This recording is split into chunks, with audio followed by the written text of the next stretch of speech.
Bienvenidos a Diálogos, me da mucho gusto saludarle. Hoy nos encontramos en el Mirador de Ocotlán, en donde podemos apreciar una bella vista de la ciudad de Tlaxcala y en donde nos pareció un lugar adecuado para platicar con el vocal ejecutivo del Instituto Nacional Electoral en Tlaxcala, don Marcos Rodríguez del Castillo. Gracias, Marcos, por regalarnos estos minutos. Ya platicamos que ahora sí tienen muchísimo trabajo y por eso valoramos aún más que nos dé tiempo para platicar. Al contrario, América, muchísimas gracias por esta oportunidad de compartir contigo, con tu auditorio, algunas reflexiones en torno a este gran esfuerzo colectivo que, claro, como tú decías, es un proceso electoral. Ya lo creo, y que no es cosa menor el organizar un proceso electoral que inició en octubre del año pasado y que va a terminar en este 2015, ojalá, y que pues requiere de muchas cosas, de muchos detalles y de muchas cosas a tomar en cuenta para realizar pues un proceso como debe ser, ¿no? Y con resultados como los que todos esperamos, tranquilos, civilizados y favorables para todos. Que la gente salga a votar, que tenga la seguridad de que lo podrá hacer en paz, que tenga la seguridad de que su voto va a contar en favor de quien él lo emitió. Esas son las certezas que el INE está obligado a darle al ciudadano. Como a los candidatos y a los partidos políticos, Marcos, siempre les pregunto, después de este ejercicio que hemos hecho durante estas campañas, platicando con los candidatos a diputados federales, en general, ¿qué es tan difícil o qué tan difícil es generar confianza en la gente? Ahora que a lo mejor en algunas figuras políticas o en algunos institutos, pues ya no confía al 100%. En la autoridad electoral se tiene que confiar al 100%. El IFE todavía como tal, antes de su conversión a Instituto Nacional Electoral, llevó a cabo un estudio que denominó Informe País sobre la calidad de la democracia en nuestro país. Y un dato que me parece alarmante es la poca confianza que los mexicanos tenemos, no solo en nuestras instituciones, sí, sino en nosotros mismos. No confiamos en el vecino, no confiamos en en nuestro prójimo. Entonces eso me parece que es algo que debemos poco a poco ir cambiando esta mentalidad. Creo que el INE, por ejemplo, es una institución que brinda una gran certeza a los ciudadanos, porque su labor está orientada fundamentalmente a que sean los propios ciudadanos quienes participen. Yo lo he dicho en repetidas ocasiones, la jornada electoral es un momento eminentemente ciudadano, en el que el ciudadano a través de su voto es quien decide quién quiere que lo gobierne, quién quiere que lo represente, pero también es el ciudadano en ese momento investido como funcionario de mesa directiva de casilla, la máxima autoridad electoral ese día. Es el vecino nuestro el que va a recibir nuestros votos, el que va a contarlos, y me parece que esto es una gran garantía de transparencia y un enorme esfuerzo, un enorme despliegue de energía social. Por eso lo importante de que cuando un ciudadano resulta insaculado, responda a ese llamado del instituto, ¿no? Efectivamente, y en el estado de Tlaxcala hemos tenido una respuesta muy positiva. Puedo decirte que al día de ayer teníamos ya casi el 100% de los ciudadanos que fueron insaculados, capacitados y listos y dispuestos para hacer esta importante tarea cívica el próximo 7 de junio. Nosotros vamos a instalar en Tlaxcala 1,460 casillas. Esto quiere decir que requerimos 10,220 ciudadanos que sean funcionarios en sus mesas directivas. En cada una de ellas se requiere tener un presidente, un secretario, 2 escrutadores y 3 suplentes generales. A todos ellos ya los capacitamos, ya platicamos con ellos, estamos haciendo simulacros que son ejercicios vivenciales, donde el ciudadano participa y vive de una manera directa lo que va a hacer el 7 de junio.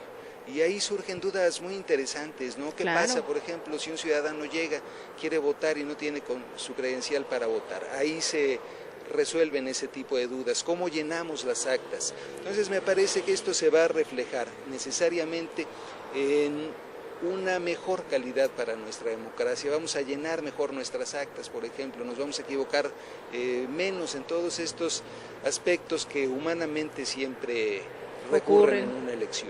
Ya lo creo. El padrón electoral que va cambiando en cada proceso electoral, pues ahora no tiene excepción, también ha cambiado.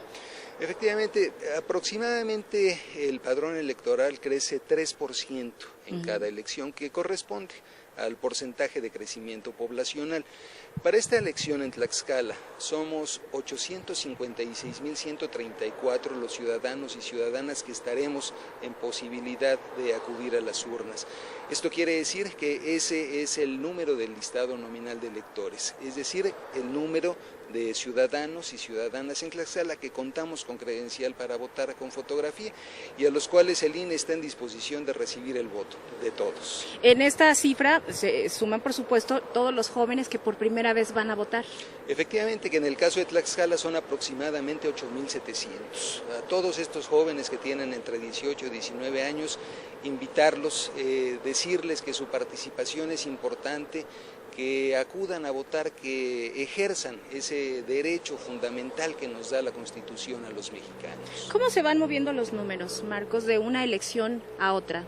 Me decía que hay diferentes circunstancias que hacen que una elección pues tenga más participación. Lo que hemos visto históricamente se ha vuelto una constante es que en elecciones, por ejemplo, donde está en juego la presidencia de la República, hay una mayor participación de los ciudadanos. En elecciones intermedias como esta a la que nos enfrentamos en el 2015, decrece el número de ciudadanos, esto es una constante. Podría darte los ejemplos más cercanos, la elección, por ejemplo, del 2012, donde hubo elección para presidente de la República, alcanzamos en el estado de Tlaxcala una participación aproximadamente del 64%. ¿Esta se considera una alta participación? Sí, de acuerdo con parámetros, digamos, comparativos con otros países, con democracias más desarrolladas, estamos en muy buenos niveles de participación.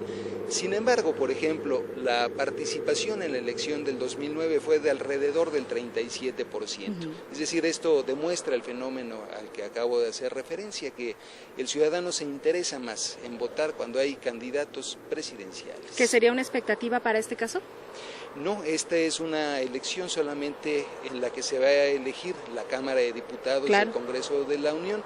Nosotros esperamos tener un porcentaje elevado de ciudadanos, sin embargo estamos conscientes de esta constante que históricamente se repite. Sin embargo, el INE dispondrá lo necesario para que puedan votar todos los ciudadanos inscritos en el listado nominal. En esta elección en Tlaxcala vamos a elegir a 3 diputados federales. ¿Cuántos candidatos están buscando esta representación? Esto es algo muy interesante, América. Tenemos 31 candidatos en todo el estado. Los 10 partidos políticos acreditaron candidatos en los 3 distritos electorales y algo que ocurre por primera vez en nuestro país y en nuestro estado es la presencia en la escena electoral de un candidato independiente.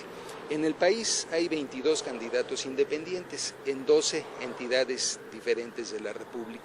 Uno de ellos está en Tlaxcala, en el distrito 3 tenemos un candidato independiente. Esto es algo inédito, esto es algo novedoso, esto es algo que por primera vez estamos viendo los tlaxcaltecas, así que pues es un fenómeno interesante. Que hace diferente esta elección, por supuesto. La preparación de un proceso electoral, sin duda, pues que tiene muchas etapas y muchos detalles a cuidar, pero el día de la jornada, pues aún más.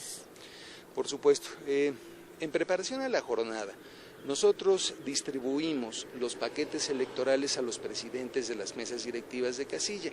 El lunes 1 de junio vamos a empezar a través de nuestros capacitadores asistentes electorales con la distribución de estos paquetes. Estos paquetes en este momento se encuentran ya en la sede de nuestros consejos distritales y en ellos se contiene el listado nominal que se utilizará en cada casilla, las boletas, las actas y bueno, todos los implementos necesarios, también la urna, las mamparas. Esto se le entrega al presidente de la mesa directiva, según lo establece la ley, dentro de los 5 días previos al de la jornada electoral. Es decir, que de lunes a viernes de la próxima semana estaremos entregándole estos paquetes a los presidentes y estos paquetes que hoy están bajo resguardo del ejército, quedarán bajo resguardo ciudadano. Es decir, serán los presidentes de las mesas directivas de casilla los responsables de tener en sus domicilios esta documentación que será utilizada el 7 de junio. Después, el 7 de junio a las 7:30 de la mañana, ellos tienen la obligación de presentarse al lugar donde se ubicará la casilla electoral para empezar con la instalación de la misma, de tal forma que a las 8 podamos estar ya dando inicio a la votación correspondiente. Me voy a detener un poquito aquí, Marcos, para preguntarle pues de de los incidentes que pueden ocurrir y que ustedes tienen más que previstos, que alguna cuestión, no sé, para no poner ejemplos pues, pero que le impidan a alguno de los funcionarios o a quien tiene su resguardo el material asistir a la casilla que le corresponde. todo está ya Sí, mire, efectivamente, cuidado. en un caso, por ejemplo, de esta naturaleza, el capacitador asistente tiene un contacto personal y directo con los funcionarios de la mesa directiva de casilla desde el momento mismo en el que les fue a notificar que resultaron insaculados. Es decir, hay una relación humana y profesional que se ha ido construyendo durante todo este tiempo. De tal forma que el presidente en una situación de esta naturaleza le tendría que avisar al capacitador asistente para que éste tomara las previsiones necesarias y fuera el secretario, en todo caso, quien instalara la casilla. Si no se pudiera él, pues tendríamos que seguir recorriendo con los, o sea, no hay hasta llegar a los suplentes. Que detenga la instalación de una casilla, ¿no? Bueno, que pueda retrasarla. Puede haber, por ejemplo, fenómenos naturales, que se inunde, por ejemplo, el espacio donde vamos a ubicar la casilla. Bueno, en ese momento lo que tiene que hacer el Consejo Distrital es determinar, con el consenso de sus integrantes, el cambio por razones justificadas de ubicación de esa casilla. Se pone un letrero en el que se les avisa a los ciudadanos dónde se va a instalar esa casilla y de esta manera se garantiza el ejercicio de este derecho cívico. Eso es una elección que, como pues todas, estará debidamente observada por muchos ciudadanos, cuidada por los ciudadanos también, y que al final de ella, cuando se cierren las casillas, cuando se termine el tiempo de votación, ¿qué es lo que sigue? La votación tiene que durar. La jornada electoral es el momento más breve, pero más intenso de todo el proceso electoral. La preparación de la jornada electoral dura de octubre a un día, al sábado previo a la jornada electoral. La jornada electoral son 10 horas en las que los ciudadanos podemos acudir a votar, es decir, es un periodo muy corto, pero es el más intenso y el más importante. Y por el que se utilizaron muchos meses. Se usa, así es, por el que hay mucho trabajo, mucha energía humana, mucho esfuerzo de y miles, muchas pasiones de millones también. de personas. Sí, por supuesto, lo que está en juego es el poder, que no es un asunto menor. Claro. Pero bueno, entonces te decía que la votación tiene que durar de las 8 de la mañana a las 6 de la tarde, salvo dos casos de excepción que la propia ley prevé. Si, por ejemplo, en una casilla todos los ciudadanos que integran el listado nominal han votado ya antes de las 6 de la tarde, en ese momento se puede cerrar la casilla. Pero si en la casilla a las 6 de la tarde todavía hay ciudadanos formados, tienen el derecho todavía a ejercer su voto. Una vez que han votado ya todos los ciudadanos, se cierra la casilla y se procede al escrutinio y cómputo, es decir, a contar todos los votos que el ciudadano emitió para cada uno de los candidatos y las fuerzas políticas contendientes. Una vez que se hace esto, se firman las actas respectivas, se pone un anuncio al exterior de la casilla donde se informa a la sociedad cuál fue el resultado en esa casilla.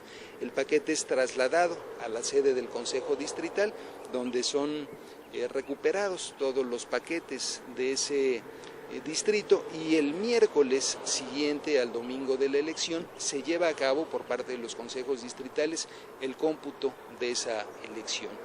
El domingo lo que tendremos son resultados preliminares. El programa que siempre opera lo que fue el IFE y que ahora es el Instituto Nacional Electoral, que es el PREP, el Programa de Resultados Electorales Preliminares.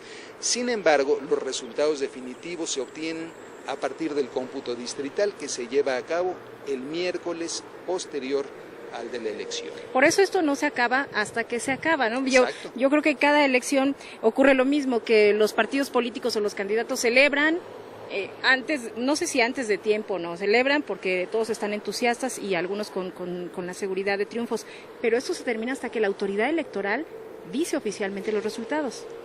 Y puede haber un supuesto más. La autoridad electoral puede entregar la constancia de mayoría al candidato que obtuvo, o a la fórmula de candidatos que obtuvieron el triunfo. Sin embargo, esa elección, por ejemplo, puede ser impugnada ante tribunales, ¿verdad? Y será, en este caso, la autoridad jurisdiccional electoral, es decir, el Tribunal Electoral del Poder Judicial de la Federación, el que tenga la última palabra sobre los resultados en ese distrito. Eso es. Pues hay muchísimas cosas que platicar de un tema muy interesante, que es eso, justamente la participación de los ciudadanos, todos los supuestos que puede haber en una jornada y demás. No nos da tiempo, pero lo que creo que vale la pena decirle a la gente que nos sigue es que pueden estar seguros de que ese día cualquier imprevisto se puede resolver en ese momento, que los ciudadanos que van a participar como funcionarios están debidamente capacitados y que ya tienen todos los criterios, me imagino, todos los criterios para tomar decisiones ese día.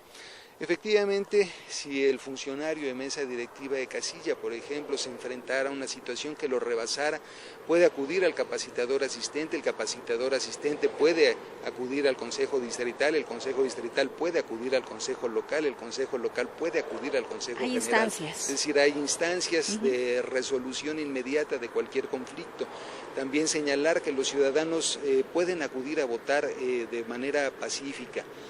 El INE tiene la obligación de garantizarle a los ciudadanos el ejercicio pacífico de sus derechos, pero el INE no tiene fuerza pública, de tal forma que nosotros lo que hacemos es establecer mecanismos de coordinación con las instancias gubernamentales que disponen de fuerza pública para que ese día el ciudadano en orden y en paz puede ejercer su voto. Al final de cuentas los ciudadanos somos los que movemos el mundo, ¿no? Que se mueva de manera tranquila ese día. Insisto, es un momento enteramente ciudadano. Pues muchísimas gracias. Al contrario, América. Gracias y pues invitar a la gente a que lleve a cabo este derecho y esta obligación también ciudadana. Claro, que salgan todos a votar el próximo 7 de junio.